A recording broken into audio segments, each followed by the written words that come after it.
Isang daang puno ng niyog kada araw ang dapat akyatin at tawirin ni Mang Jimmy para matapos ang kanyang trabaho.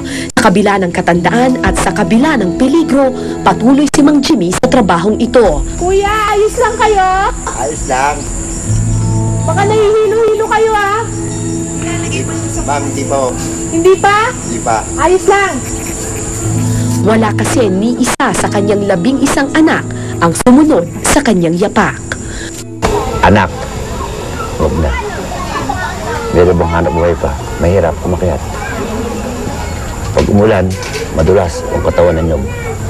Madulas ka na. Hawak-hawak mo, madisgrasya ka, nalaglag ka. Ako na lang.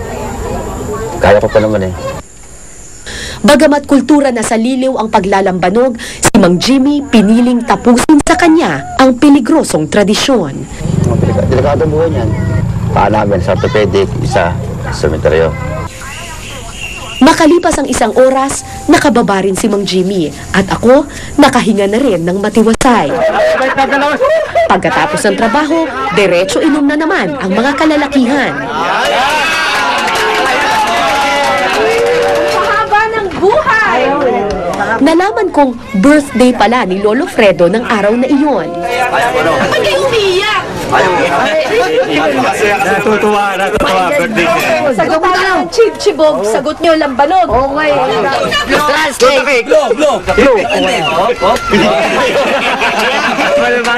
Nabayak talaga si Lolo! Noong una, hindi ko maintindihan kung bakit kailangan nilang tumagay araw-araw. Pero nang makita ko ang tuwa sa mukha ni Lolo Fredo, doon ko naintindihan kung araw-araw ka nga namang nagbubuwis buhay para sa isang propesyon, bawat araw na ika'y ligtas ay isang selebrasyon. Dito sa amin, oras na dumaan ka, pare, halika, inom tayo, libre ka na. Hanggang malasing ka na, kahit pulutan at saka alak, libre ka na. Kahit walang bayan? Kahit walang bayan. Oh, kahit hindi namin kakilala, pare, inom ka rito. Oh, inom ka. Napakayaman nyo naman. Ay, naku, napakayaman namin. Yung pera natin, ilabas mo na. Sa pakisama, mayaman kami.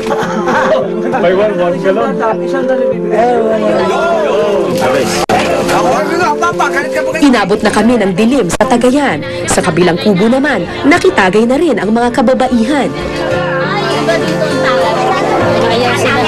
Uy, huwag mo, dagdag.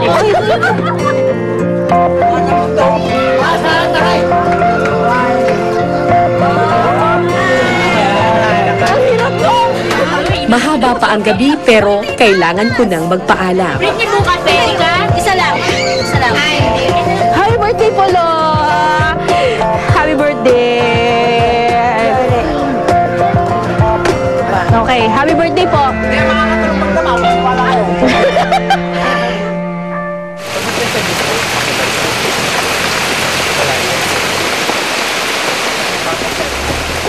Kinabukasan, ginising kami ng patak ng ulan. Hinanap ko ang mga mangangarit at sa taas ng puno ng niyog ko na sila natagpuan.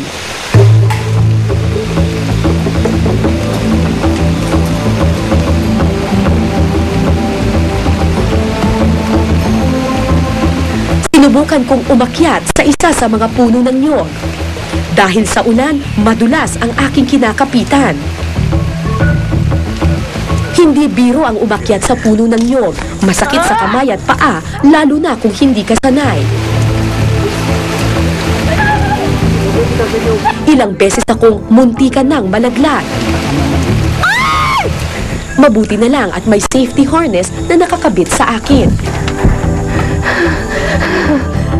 Makalipas ang ilang minuto, naharating ko na rin ang tuktok. Ay, Diyos ko po. At dito ko nakilala si Mang Ambo, 63 years old, isa sa mga veteranong mangangarit ng liliw. Ayun, yung mga ano doon. Tumawid ka doon. Ako po una. Tulak. Tutulak ko lang po to. Oo, sige, una na. Ganyan po. Oo. Kumapit ka din sa kamay ng isang kamay. Saan po? Yan, yung isang kamay ang itulak mo. Ito? Yan. Ganyan. Yan, diretso. Sige. Madulas, kuya, yung ano eh. So, sige. Dahil umuulan, sobrang dulas ng kawayang aming tinatapakan. Kung wala kang kakapitan, siguradong malalaglag ka dito. So, nasan po dito mga ambo yung puso? Ito ang puso. Ay, ganyan lang kakunti ang laman? Ay, taghina ah. Anong paghina po? Mahina. Mahina po ngayon? Bakit po? Ano po Ay, nangyari? siyempre may buwan yan eh. May buwang malakas, may buwang mahina. Ito na po yung inakyat ninyo. Ang konti naman po. Ay, Buwis buhay, tapos ganito ka konti. oo nga, ay, ayun pa naman. Naku. Pero pag may sa puno yan, Nakakasampung puno na ng nyug si Mang Ambo, pero hindi pa rin mapuno-puno ang lalagyan ng tuba. Samantala, patuloy ang paglakas ng ulan. Pero baliwala ito kay Mang Ambo, hindi raw siya maaaring tumigil. 2 beses sa isang araw umaakyat yung mga mangangarit. Sa umaga, kinokolekta nila yung tuba. Tapos pagdating mamayang hapon, aakyat ulit Pupungusan na sila lang. para pupungusan nila ulit yung puso para tumulo na naman siya. The next day, makakakuha na naman sila ng bagong tuba. Manipis na alambre lamang ang nagbibigkis sa mga kawayang tulay na aming tinutungtungan. Ilang beses nang may nadulas at naaksidente sa mga kawayang ito, kasama na si Mang Ambo. na bali ang yapakan, bali din ito. Itong guyab nun. Ito pong tinatapakan natin na bali. Oo, nabali din ito. Eh, di nalaglag kayo sa... Naglaglag sa lupa. Ay, patay. O, buti hindi kayo na... Hindi awa ng Diyos, hindi naman na nabalian. Eh, bakit po umakyat pa rin po kayo pagkatapos? Ay wala nga tayong hanap buhay na maganda. Ayos lang yan? Ayos lang yun. Pag talagang hanggang doon eh nagpatak na nga eh, oh, hindi na matay. Ay ngayon pang matanda na. Kung mamatay isig, pwede na. At maedad na. Bahala ng Panginoon. Bahala ng Panginoon.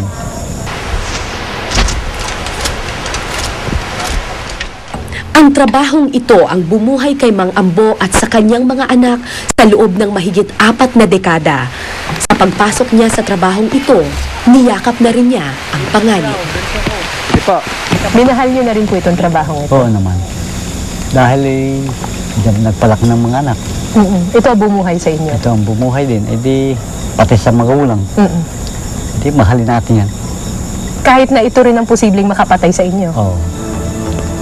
Tayo naman doon lahat pupunta eh.